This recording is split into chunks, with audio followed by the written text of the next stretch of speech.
বান্দা দুনিয়া পাইয়া এমন ভাবে দুনিয়ার জন্য পাগল হয়, এমন ভাবে বেহুশ হয়, এমন ভাবে পথ হারা হয়, এমন ভাবে অশৃঙ্খল ভাবে চলাফেরা করে। আল্লাহ পাক যে তাকে বারংবার সতর্ক করতেছে, সাবধান করতেছে, ওই আমাদের একদম হিতাহিত জ্ঞানও নাই যে আল্লাহ পাক যে আমাদেরকে হুঁশিয়ার সাবধান করতেছে যে বান্দা তোমার এখনো সময় আছে। পরকালের আযাব বড় কঠিন আযাব, পরকালের শক্ত আযাব বান্দা তুমি সইতে পারবা না, সহ্য করতে পারবা না। তুমি যদি বাঁচতে চাও তো তুমি এখনো ফিরে আসো। আমরা দুনিয়ার জন্য এমন পাগল হয়েছি, দুনিয়ার সামান্য কদিনের জান্নাতের সুখ শান্তি তো পাওয়া যাবেই না, শুধু খাবারের জন্য, একটু ঘুমের জন্য, একটা বাড়ির জন্য আমরা এমন ভাবে দেওয়ানা হয়েছি, এমন ভাবে পাগল হয়েছি যে আল্লাহ যে আমাদেরকে এই বন্যা দিয়া, এই অতিবৃষ্টি দিয়া রাস্তাঘাট ভাঙ্গা মানুষের পুকুরের মাছকে নষ্ট করে দিয়া, এরকম ফসলের জমিনকে নষ্ট করে দিয়া আল্লাহ পাক বান্দাদেরকে সাবধান করতেছে যে তোমাদের এটা দুনিয়ার একটু সামান্য একটু সতর্ক, যে তোমাদের এগুলি হয়েছে তোমাদের একমাত্র গুনাহের কারণে।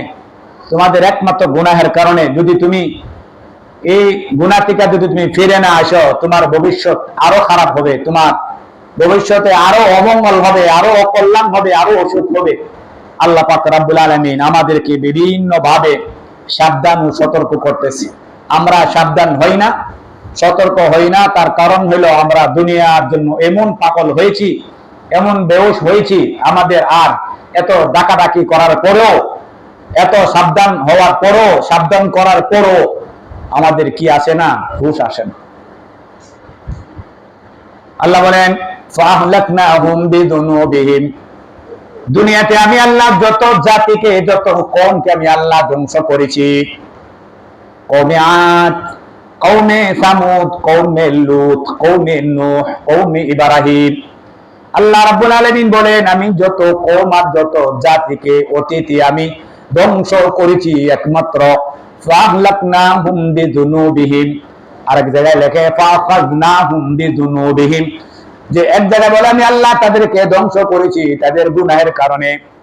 আমি আল্লাহ পাকের নাফরমানি করার কারণে, আমি আল্লাহ পাকের বিধিবিধান ওরা পালন না করার কারণে, আমার হুকুমকে সীমালঙ্ঘন করার কারণে, আমার অবাধ্য হওয়ার কারণে আমি আল্লাহ তাদেরকে দুনিয়ার জীবনে পাকড়াও করেছি। ফাহলাকনাহুম বিযুনুবিহিম, তাদেরকে আমি হালাক করেছি। আল্লাহ বলেছেন ফাখাযনাহুম বিযুনুবিহিম, তাদের গুনাহ তাদেরকে গ্রেফতার করেছে। এই গুনার কারণে দুনিয়াতে যত জাতি ধ্বংস হয়েছে, যত মানুষ ধ্বংস হয়েছে, একমাত্র গুনাহ হলো আমাদের ধ্বংসের একমাত্র কারণ। আমরা যেন ওই গুনাহ থেকে, ধ্বংস থেকে ফিরে আসি। এই দুনিয়ার ধ্বংস তো ধ্বংস নয়, দুনিয়ার ক্ষতি তো ক্ষতি নয়, সবচেয়ে বড় ক্ষতি হইল পরকালের জাহান্নামের আযাব। আল্লাহ পাক রব্বুল আলামিন বলেন আমি পরকালের আযাবে যেন আমার কোন একটা বান্দা না যায়, এজন্য আমি তাদেরকে দুনিয়ার জীবনে কোরআন আমি দান করেছি, আমি তাদের মাঝে নবী রাসূলদেরকে প্রেরণ করেছি, আমি তাদের মাঝে, এবং তাদের মাঝে আমি আল্লাহ পাক রব্বুল আলামিন বিভিন্ন ধরনের মানুষ দিয়া, নবীদেরকে দিয়া, কোরআন দিয়া, হাদিস দিয়া, ওলামায়ে কেরামদেরকে দিয়া পরকালের আযাবের কথা শুনিয়েছি। গুনাহের কাজ করলে কি পরিণাম হবে এটাকে আমি সতর্ক করেছি। কিন্তু বান্দা দুনিয়ার যেমন পাগল হয়েছে, দেওয়ানা হয়েছে, এই সাবধানের কথাগুলি যদি কোন ব্যক্তি বলে তাদেরকে মস্কারি করা শুরু করে দেয়। এই জন্য এই আমাদের দেশে যে বন্যা, আমাদের দেশে যে পরিস্থিতি, একমাত্র মূল কারণ হলো আমাদের গুনাহ। আল্লাহ পাক রব্বুল আলামিন বলেছেন ফানজুরু কাইফা কানা আকিবাতুল মুকাজ্জিবিন, ফানজুরু কাইফা কানা আকিবাতুজ জালিমিন, ফানজুর কাইফা কানা আকিবাতুল মুফসিদিন।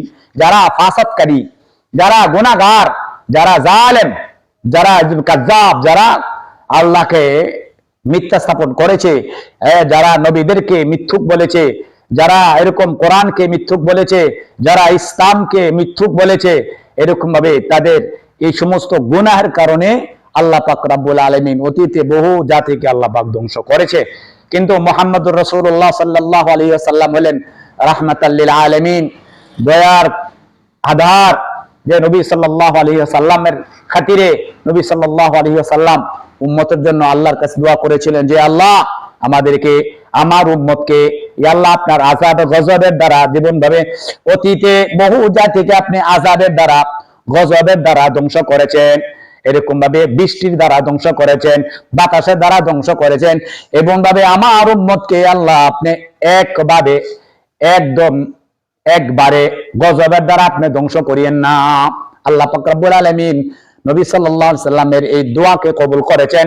এই দোয়ার কারণে দুনিয়াতে আমরা এত ব্যাপকভাবে উম্মত এরকম গুনাহের কাজ করতেছে, কিন্তু গুনাহের হাত থেকে গুনার কাজ করতেছে। আল্লাহ পাক রব্বুল আলামিন নবী সাল্লাল্লাহু আলাইহি সাল্লামের দোয়ার খাতিরে আমাদেরকে সকলকে একভাবে ধ্বংস করে না। কিন্তু আমরা আইয়ামে জাহেলিয়াতের যুগে মানুষ যে অপরাধ করত, পাপ করত, বর্তমান যুগের মানুষ এর চাইতে আরো ভয়ঙ্কর পাপ করতেছে, কিন্তু আমরা ধ্বংস হই না। মূল কারণ কি? নবী সাল্লাল্লাহু আলাইহি ওয়াসাল্লাম আমাদের জন্য দোয়া করে গেছেন যে আল্লাহ আমার উম্মতকে আপনি একবারে প্লাবন দিয়া, এরকম ভাবে আপনি গুনার কারণে আল্লাহ তাদেরকে একসাথে কি করেন না, ধ্বংস করেন না। এই জন্য নবী সাল্লাল্লাহু আলাইহি সাল্লামের খাতিরে আমরা বাইচা রয়েছি। আর আমরা যে বাইচা রয়েছি নবী সাল্লাল্লাহু আলাইহি সাল্লামের উসিলা, নবী সাল্লাল্লাহু আলাইহি সাল্লামের দোয়ার বরকতে, কিন্তু আমাদের ওইটুকু আমার জানা নাই, অতটুকু আমরা জানি না যে আসলে আমি যে গুনাহের কাজ করতেছি, হয়তো আজকে আমি গ্রেফতার হচ্ছি না, আজকে আমি গ্রেফতার হচ্ছি না, আজকে আমি ধ্বংস হইতেছি না, কিন্তু যখন এমন একটা সময় আসবে যখন আমি বাড়তে যখন সীমা লঙ্ঘন করতে আমি একদম পথ হারিয়ে ফেলবো, তখন ঠিকই আল্লাহ পাক আমাকে ধরবেন। আল্লাহ পাক রব্বুল আলামিন বলেছেন যে ওয়ালা ইউসিকু ওয়াসাকাহু